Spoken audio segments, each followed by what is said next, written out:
Good morning and welcome to Sunday Morning with Dee. There are several organizations that are making a major impact in and around our neighborhoods to improve the quality of life for individuals as well as the city through the state. And my guest this morning are representatives of one such organization. Good morning. Good morning, to my Dee. left is Presley. Good How morning. are you? Good morning. Doing great. Thank you for Presley having me. Gillespie, and to my far left is George Garchar. Hi, Dee. Welcome. You gentlemen represent the Youngstown Neighborhood Development Corporation. That's a big mouthful. Yes. But you're young kids on the block. You haven't been around for a little while. How did you get started? Well, first of all, it's YNDC for short, so that'll make it a little bit That's easier. easier. You know, we do like acronyms. Absolutely, absolutely. Our organization was actually formally launched in late 2009, and it was really a culmination of developing a partnership with the City of Youngstown and the Raymond John Ween Foundation, and really it was based on the premise of really beginning to execute on the vision of the nationally recognized Youngstown 2010 plan. You know, looking at our city and our neighborhoods as, you know, smaller but stronger neighborhoods, and how do we really revitalize our city in a very holistic and comprehensive way that builds on the strengths of our assets but understands that, you know, we have a shrinking population and it may continue to shrink for some years to come. So looking at how do we really use innovative, state-of-the-art approaches to really current realities in terms of neighborhood revitalization, in terms of rebuilding our neighborhoods into healthier, vibrant neighborhoods that looks at all of the different elements of what it takes to really create and build a healthy neighborhood. And YNDC was formed really to really execute on that idea, on that vision, utilizing, again, very innovative national best practice models, utilizing, you know, resources that have heretofore had never been tapped into both locally, regionally, and nationally, and really do things in a very, very different way, and ultimately create and build a higher level of confidence, engagement, community interaction, and you know, social cohesion within our neighborhoods. That was partly of the term that you're using, integration. Yes. All that. George, how did you get involved? I know your background is in urban studies and community mobilization. Right. Well, when the Ween Foundation began to talk about creating a citywide CDC, they reached out to people who had some background in that, and I was thankfully one of those people. And there was a group of us that really just, even before obviously the organization was formally incorporated, we just had some conversations about what needed to be done, the kind of work that needed to be done, and you know, it went from there. Not only do you use the resources that are available through organizations and committees and others, you are really making a request, a strong request for the individuals themselves to reinvest back into their own neighborhoods and to take responsibility for maintenance and upkeep. And that gets to my next question. We've had several, you know, infill housing and other housing programs, but the issue is not always getting a buyer. It's sustaining them while they're in that property and providing for them to make sure that they can keep the home once it's been provided. Sure. And I would say, you know, everything starts with increasing the level of confidence in our neighborhoods. You know, you mentioned, you know, getting neighbors and residents to invest.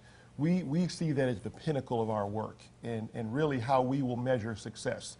If people in the neighborhoods are reinvesting their own time, energy, and resources both in residential properties and commercial properties, long term, that's what we see as success. And that investment unlocks other investments. So if you are living next door to someone who's outside painting their home or, you know, putting in new windows, that's going to encourage you to do the same. If nothing else, just maintaining the lawn, the grass, Exactly, keeping the exactly. hedges cut, picking up Exactly. the paper. It also something makes very simple. Exactly. And it also causes you to think differently about the future of your neighborhood, and that's what we're all about. Yes, in terms of home ownership, we believe home ownership is still a very vital component to revitalizing our neighborhoods. In low to moderate income neighborhoods, home ownership is the key way of building and accumulating assets. So we think that's still very, very important. And all of the good work that's been done with infill housing and other types of low and moderate income housing has been great. What we want to do now is we want to build upon that and create, again, looking at a holistic approach to neighborhoods. So if you have infill housing, you need to make sure that you don't have a tremendous amount of blight in the neighborhood, overgrown lots, abandoned properties, et cetera. So we look at an approach that you got to look at more than housing. You have to look at all of the different, you have to look at the entire neighborhood as a whole. And Dee, what I would add, speaking specifically to the issue about people being educated about their responsibilities. As Presley said, just in terms of the resident involvement, getting involved, they learn some of those skills. Mm-hmm. And then also in terms of the home ownership program, a required component of to become a homeowner through the YNDC programs, the new residents are required prior to becoming a homeowner to have home buyer training. My employer, Catholic Charities, is one of several organizations that provide housing counseling and homeownership training that YNDC uses and partners with. So people go into the homeownership situation with their eyes open and knowing what is required to be successful. Well, Presley is the executive director, and you are the board chair for this term. Correct. How many neighborhoods have you been involved with so far?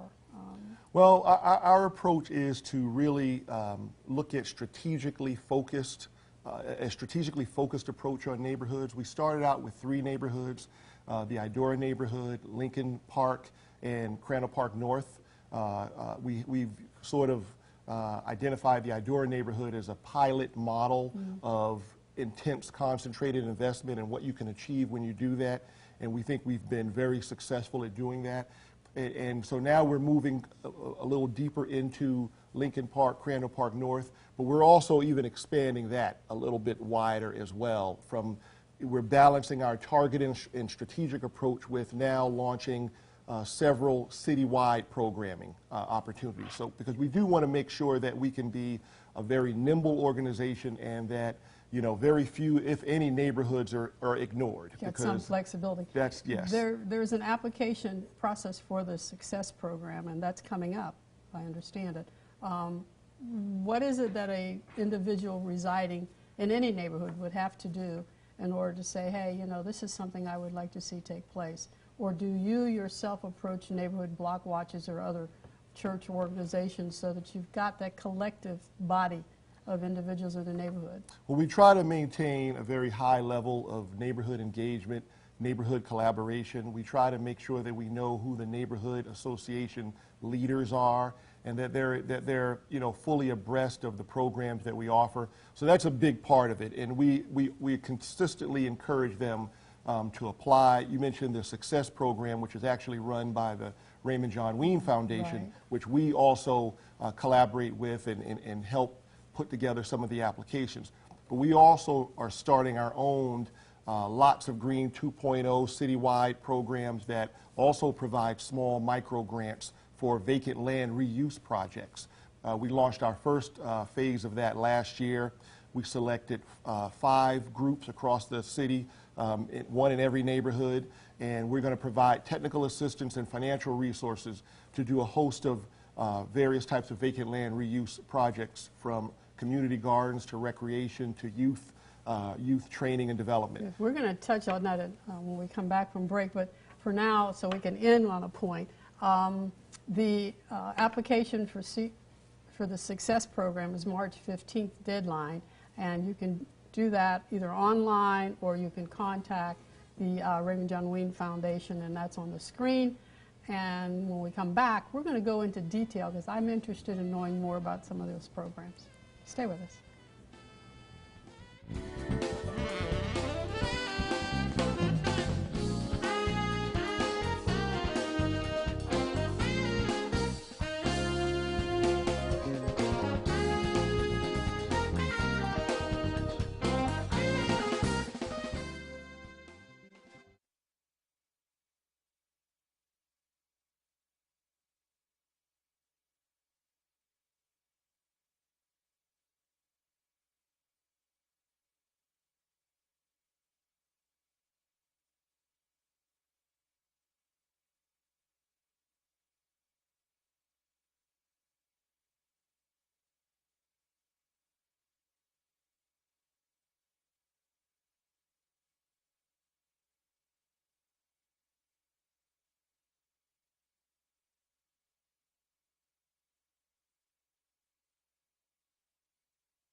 Welcome back to Sunday Morning with Dee and my guests, George and Presley. Let's talk about some of your initiatives, okay?